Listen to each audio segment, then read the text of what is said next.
Welcome to the Rim Break Rodeo. We hope this video helps.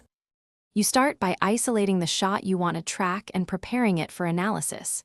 You should select a segment with clear contrast and minimal blur. That improves sensor matching.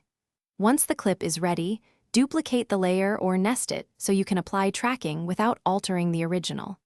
Then open the effect controls and add the trackable effect, such as Point Tracker or the Adobe Tracker panel. This initial preparation reduces errors and speeds up the automated tracking pass.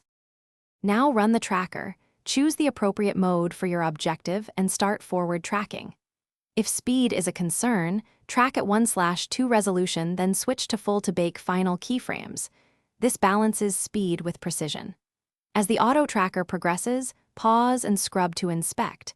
When you see drift, use manual keyframe insertion and adjust the tracking point or search area. Make sure to track both position and rotation or scale if the object changes perspective.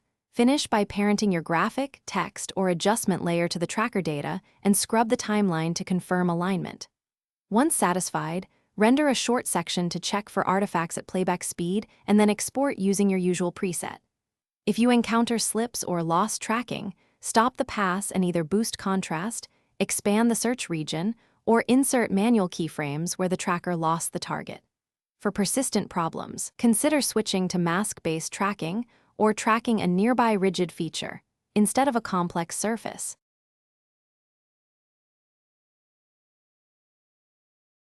Thanks for watching. Consider subscribing if we helped you.